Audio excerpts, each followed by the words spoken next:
chair at this time lays out Senate Bill 9. Members, this is the bill we passed as during the regular session as Senate Bill 1109. It essentially requires students to receive instruction on prevention of child abuse, family violence, and dating violence at least once in middle school and at least once in high school.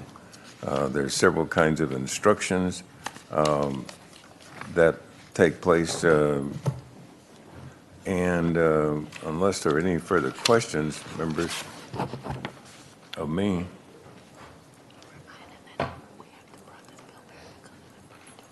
Oh, yes, I forgot to remind you that the governor actually had vetoed this bill because it didn't have a parental opt-out provision in it, which it now has. And so that's essentially the reason we ended up getting the bill back before us, because it didn't have that provision in it, which, like I said, it now does have. So if there are no further questions, members, the chair at this time will start the witness. Lucas, the chair calls Lucas McKenzie.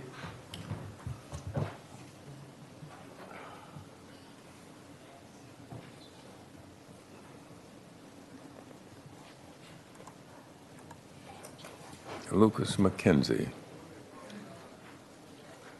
Okay. Lucas McKenzie is not present,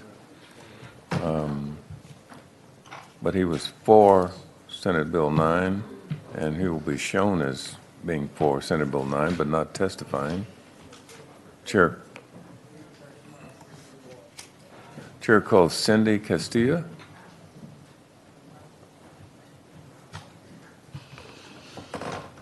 Okay. Hi, my name is Cindy Castilla. I'm president of Texas Eagle Forum, and I'm also speaking for myself. We are really, first and foremost, not for this bill, especially if it cannot be repaired. It's in the wrong section of law. It's being presented under 28.002, which is where the academic requirements go. This is an add-on. This is an extracurricular type issue, and it's a health issue. And so it should be in 20.004 where it belongs. This brings it under local control. You know our state is very diverse, and our school districts are very diverse. Some districts have different issues than other districts, and some districts will have more issues with abuse and dating violence. So we would like to put this in local control. It also provides more transparency to parents because the SHAC looks at it, and the SHAC is usually made up of nurses, maybe your school nurse, some parents, taxpayers. It can be anybody from the district, and they know their district. At the state level, looking at dating violence, I don't know that anything that fits one district is going to fit another district. So if it is made more local, it's more amenable to us.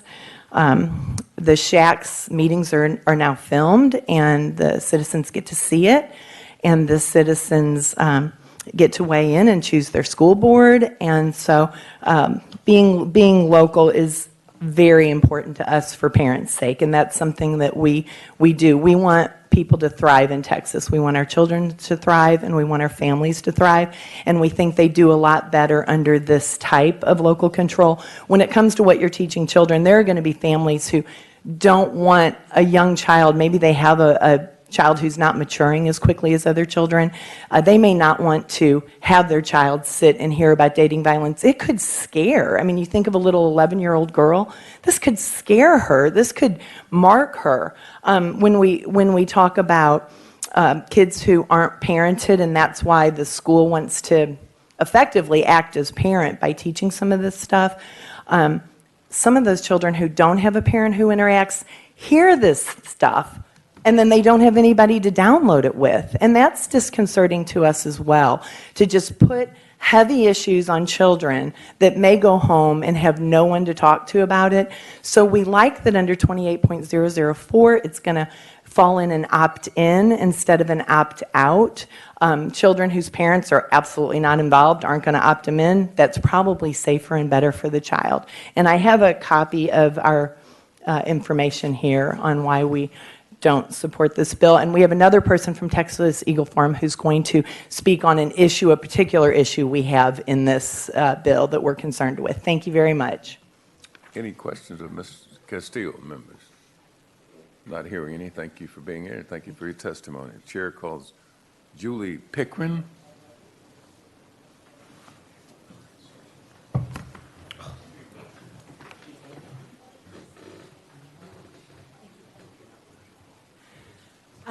Howdy, y'all, again. Julie Pickren, representing on behalf of myself, school board trustee for 6 years. So especially during COVID, we saw... Are you testifying for or against or on the bill?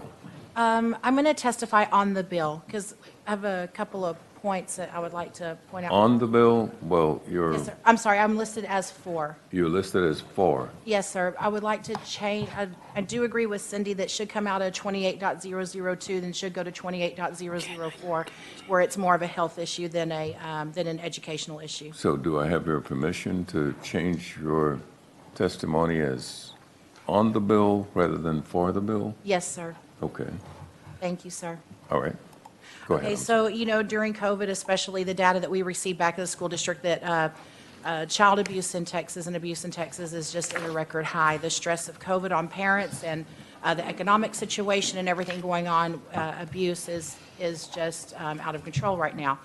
So I do think that we need to address this issue. We do need to empower teachers to identify it and to aid our children that do need the help. But I do not believe this should be in 28.002, which is the overarching education side of our code.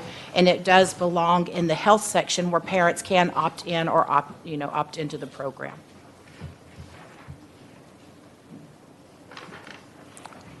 Okay, and Ms. Pickren, and so you don't oppose the substance of the bill, you're opposed to where it's Where it's located. located? Yes, sir. Okay, but that's in opposition to the bills, but you were Yes, sir. on the bill. Yes, sir. All right, so which one is it? I'm just trying to be sure that we get it listed right here. Are Yes, you sir. on the bill or against the bill? Let's go to on the bill. On the bill, Yes, sir. okay, all right. And your testimony is that you're both for and against the bill? Well, I understand the spirit of the bill, and that the educational supports, they do need to be provided, but I just do not like where this bill is placed. Could where you it's pull set that mic education. down to you so I can hear you better? Thank you, I'm sorry. Yes, sir, I understand the spirit of the bill and where it's necessary. I just do not like where the bill is placed. It needs to go to a parent opt-in, and it needs to go under health, not education. Okay, all right, thank you. Okay, thank you, sir. Any further questions of Ms. Pickren, members? Not hearing any. Chair calls Deborah Kelting.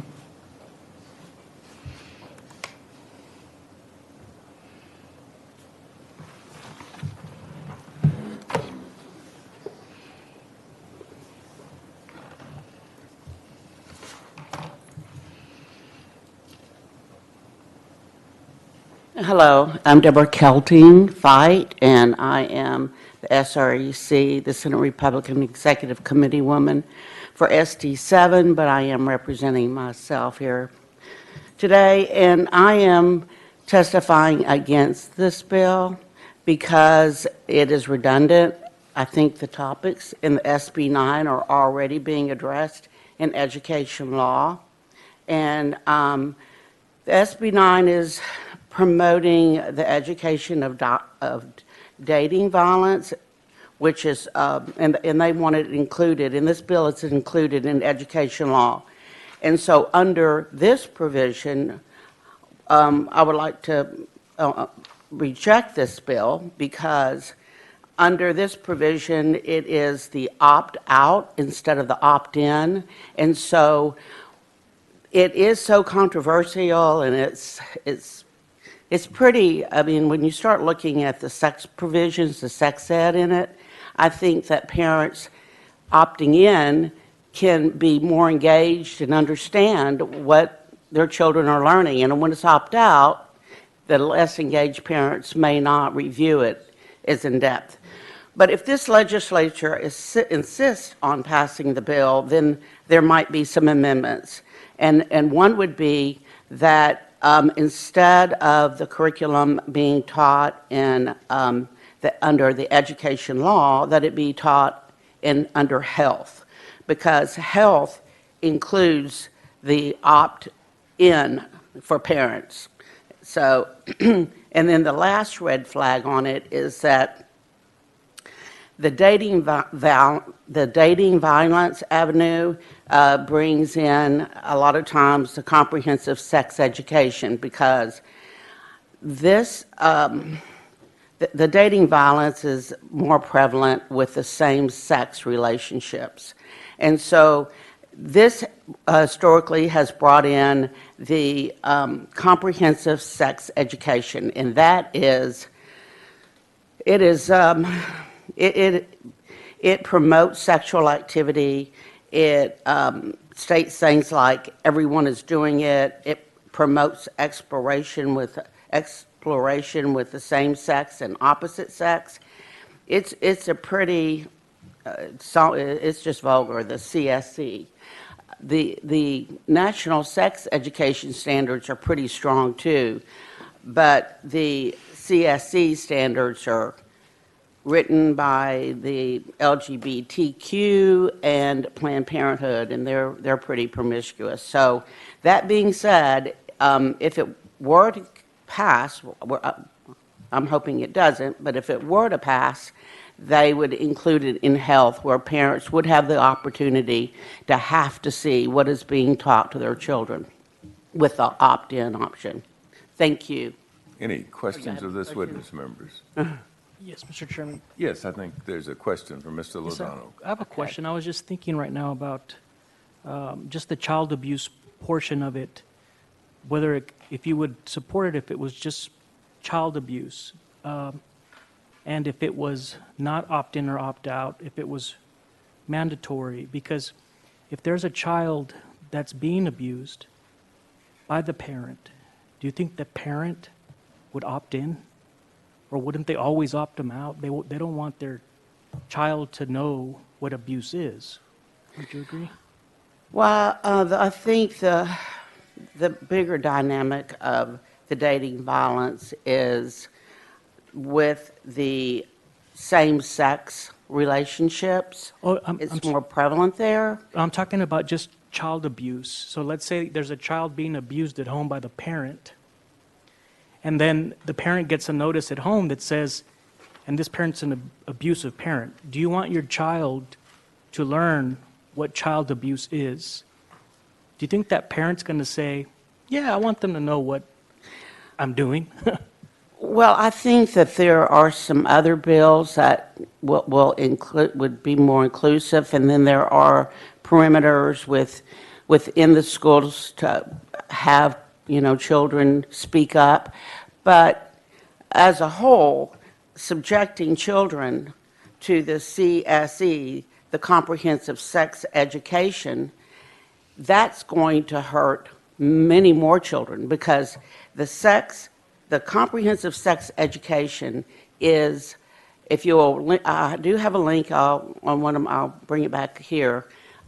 It promotes sexuality. It says things like everyone is doing it. They promote exploration with the same and opposite sex. It's just not, I don't think it's appropriate. And so this is a red flag. And if it passes, I think it should be moved to health so that every parent can see what their child is being taught. Because there's a lot of children being taught that aren't under child abuse. So that. All right, any further questions of this witness, members? I'm not hearing any. Thank you for your testimony. Thank you. The chair calls Claudia Ovales.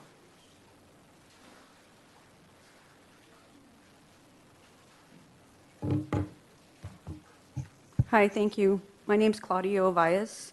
I represent myself, and I am for the bill. I'm a mother, a Marine Corps veteran, and a child advocate.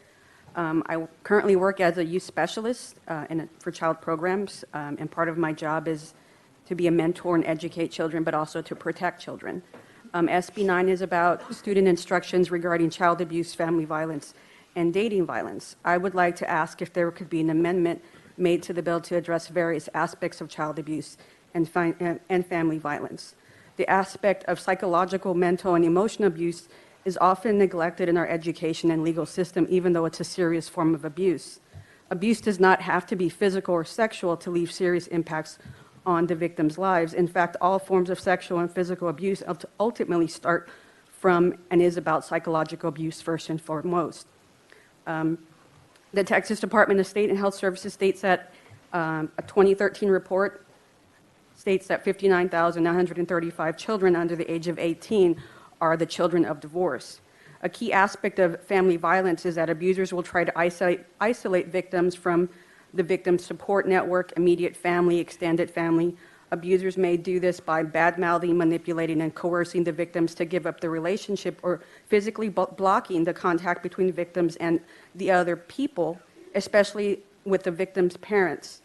So I'm asking if there could be an added amendment, perhaps as item 2U5, that would specify these important facets of child abuse and family violence as a part of the instruction for students, and that would be psychological and mental abuse, victim isolation, and interference with parent-child relationships.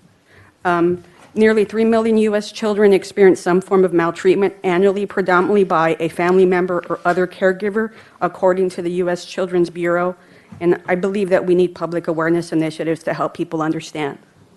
Thank you. Thank you. Thank you for your testimony. Any questions, members, of this witness? Not hearing any. Thank you again for being here. Chair calls James Buntrock.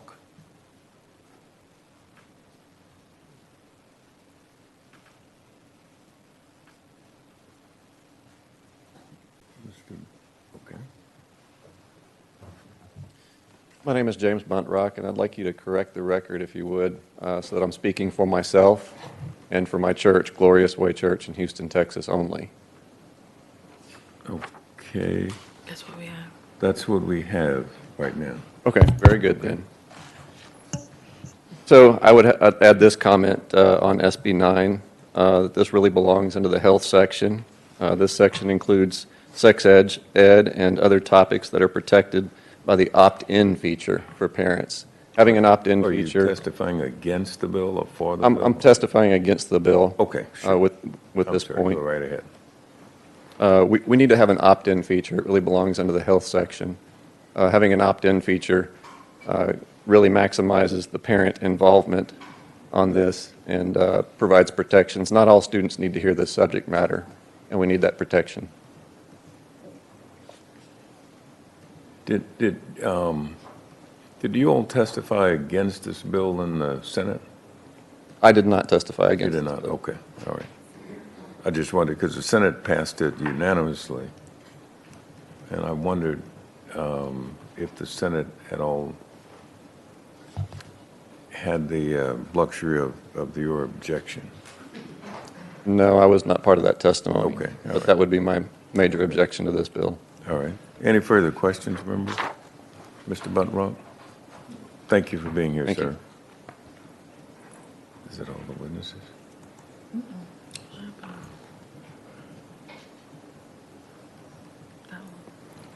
Chair calls Carol Fedrick.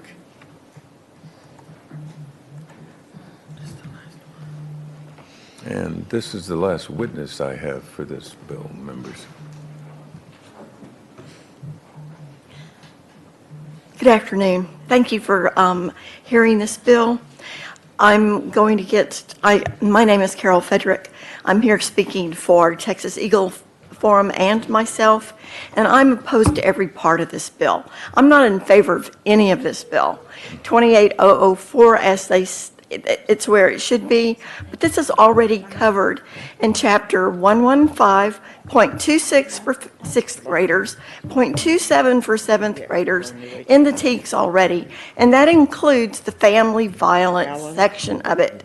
Child abuse is already discussed in health, where it should be, so this bill is not only redundant as far as the lessons, but it's also redundant in the paperwork, which our parents are already overwhelmed with when they start a new school year for their children. If it's under 28004, they would already be getting parental notification letters and opt-out letters.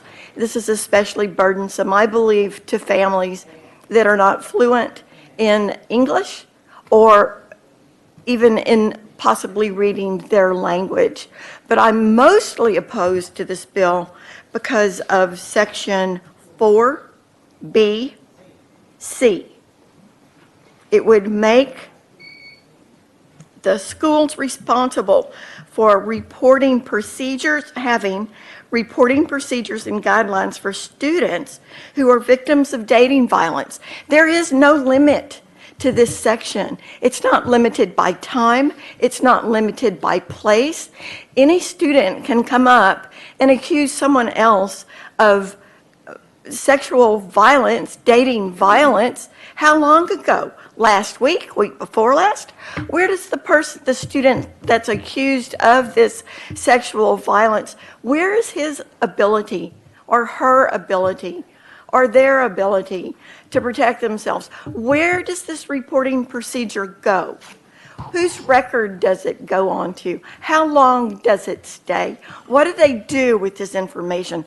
The school has no business being involved with the lives of students in the term of dating violence anywhere other than on school property or during school-sponsored events. So again, I'm totally opposed to this bill. I'm just amazed that it got this far, and I'm just asking you to not vote this bill out of committee. Bad bill. All right, thank you. I think we got the point. I wanted to say ditto until I reread the bill. Any questions, members of this witness?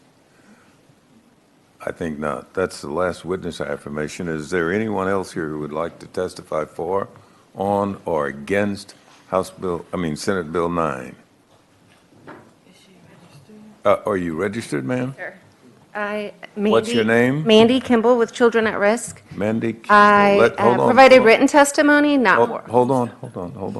Hold on. Let's see if we can find you in the. Okay. You registered in the kiosk, did you? Yes, sir. Okay. Okay, we're changing it because it looks like our records show that you registered not testifying on the bill. I did. Thank you. You did? Okay, so you changed that to now I you am want to changing. testify. Is it okay for me to change that? Please do so. All Thank right, you. okay. And- Chair now recognizes Mandy Kimball. Thank you. Mandy Kimball with Children at Risk, and I'm testifying in support of this bill. I did pass out some one-pagers on this, and just very quickly, this bill is focused on the prevention of dating violence, child abuse, and family violence. That's the intent. That's where we're going. These are really important issues. Vice Chair Lozano, thank you very much for pointing out. Unfortunately, our classrooms have many vulnerable children, and how can they outcry? And to expect that a parent is going to opt in to this curriculum is not realistic. And I understand that sometimes this curriculum is handling and dealing with hard conversations. And unfortunately, there's hard and difficult and uncomfortable conversations that go on inside the classroom, outside of the classroom. And the intent is to try to prepare our children. And so I just want to say thank you very much, and we are in support of this bill. Okay. How do you respond to the objections you've heard in regard to this bill?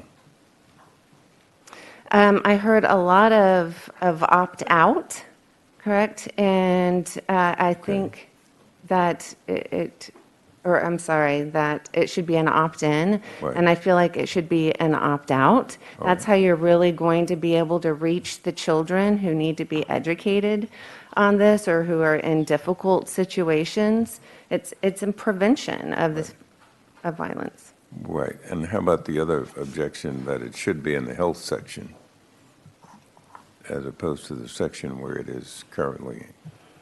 That might be a little bit out of my expertise on exactly where should it be placed, but if that means that they have to opt in rather than opt out, I would disagree. And I know that there were some conversations around School Health Advisory Council, and I'm sure that y'all had a lot of conversations around health, and the reality is that there's more functional shacks than others, I would say, Right. and what they're involved with. We heard a lot about them. So, okay, any further questions of this witness? I think Mr. Buckley has a question. Thank you, Mr. Chairman. Do our classroom teachers currently have the duty to report suspected child abuse? Yes. Okay. And how would you respond? And I think they made a really good point. Obviously, no one wants, I mean, what is the school's role, obviously in education mode about dating violence, but in response, isn't that a law enforcement issue at that point if dating violence is occurring? I mean, what's the line here? What do But the intent is prevention. So if there is dating violence, yes, the child abuse, family violence, the intent is to prevent that from happening or to teach children what are the red flags, what are your options. So in regards to the dating, I would agree, law enforcement, if it's happening, they would get involved. We don't want it to happen. Okay, so as far as I'm just trying to just in a practical setting of how this would play out on a campus, as far as the child abuse portion and the age and how a child would how we would teach them. What would it look like as we describe this or taught a child about child abuse? And how would that child interact? What would be the mechanism the child would go to? Would it be to go to the teacher? Would it? I mean, I'm thinking about young kids, where those are the most vulnerable. Obviously, they can be abused at many ages. But how does that look like in your mind if this bill is enacted? So is the question on how would you ask them or tell them what to do if they thought it was going on? Well, and I think I'm just trying to be a real practical question. What would this look like in our schools? Sure. I would think that it would be talking about find a trusted adult, right? And what do trusted adults or friends look like, be it your school counselor or your nurse or your teacher or family friend. I have 3 kids, and they're all out of public school now, but, I recall a lot of this education currently going on. I mean, I remember many times when our kids were involved in character classes and healthy relationship classes, and or program, I won't say a class, but sections like that. And to your knowledge, do we have any of these currently being taught in our schools or any programs like this? I think it also varies widely on what school district that you're in and how comfortable the School Health Advisory Council allow those conversations to go on. So, but as it was mentioned, I think to some extent, there is conversations about it.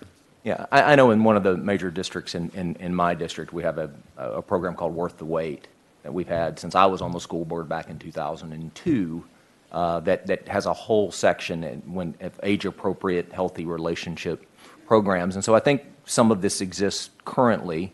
And but I appreciate your perspective. I was just trying to get a handle on what this would look like, in your mind's eye if this was implemented. So thank you very much. Well, and I think the nice part as well is that there can be those rules and regulations. And what is, I mean, I do agree, age appropriate is extremely important.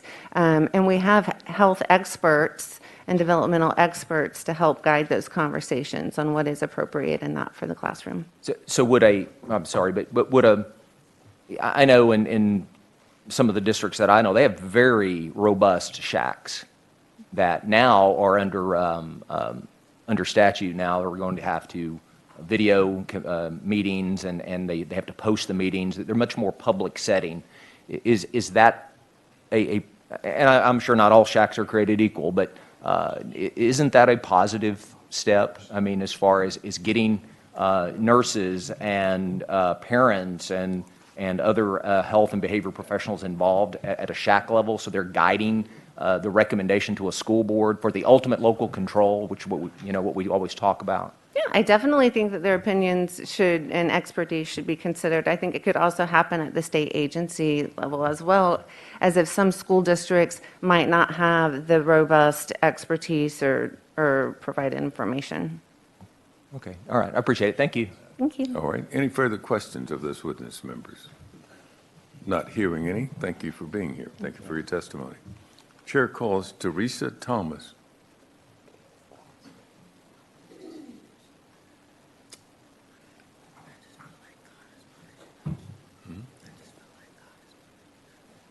Thank you, sirs.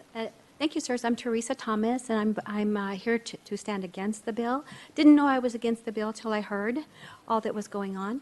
I'm just here to tell you one thing. Do any of you all have teenagers? Have you had teenagers? Have you had them rebel?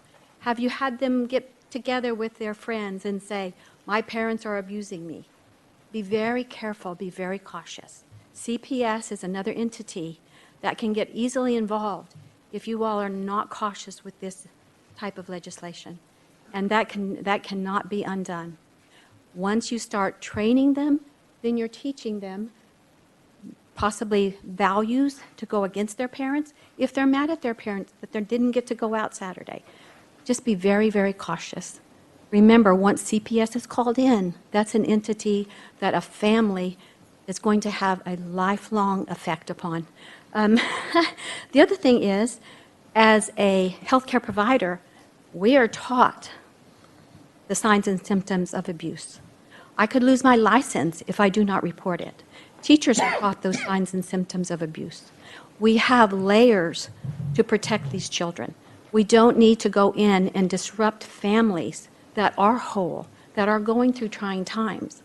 Just remember that you could be putting yourselves in the middle of a family that doesn't have anything more than a normal situation going on in their homes. So that's all I decided to come forward and ask you all to consider. Thank you. All right. Any further questions of Ms. Teresa Thomas? Not hearing of Ms. Thomas. Thank you. Okay. That's the last witness affirmation I have. Is there anyone else here? Did you register already, ma'am? Okay. And what is your name? Destiny Hallman. I called you earlier. I missed you. And you were Sorry, I not was here. The other side. Hold on just a second. We'll see if we can get you back up in the system.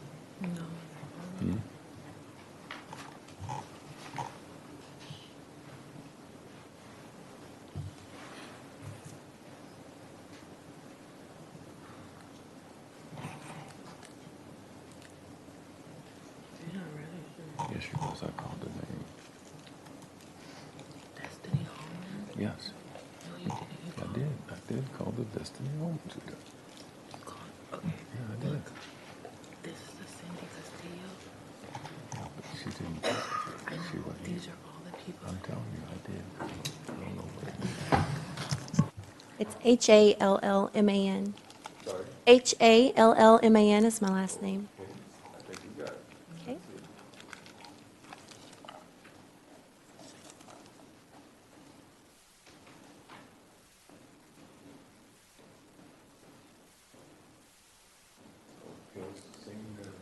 Seems that it's not in our system at the moment. I don't know what happened. Can you go in there?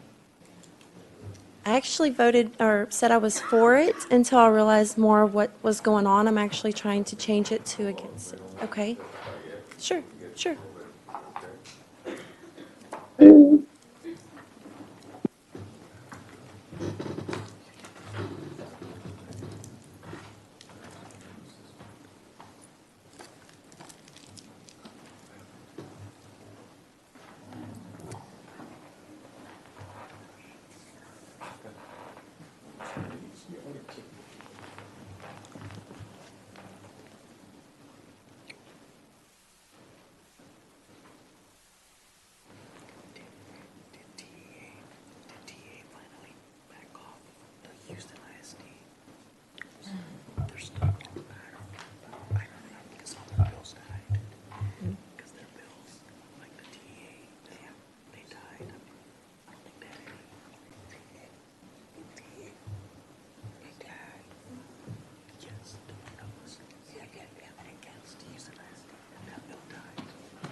I remember when my computers first came out, my boss said, one of these days we're going to be working for these computers.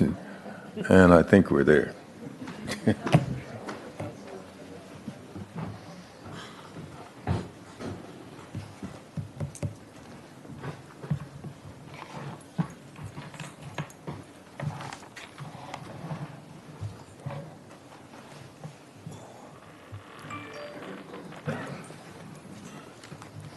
You want the registration on here too? Yeah, so I can do it. Okay.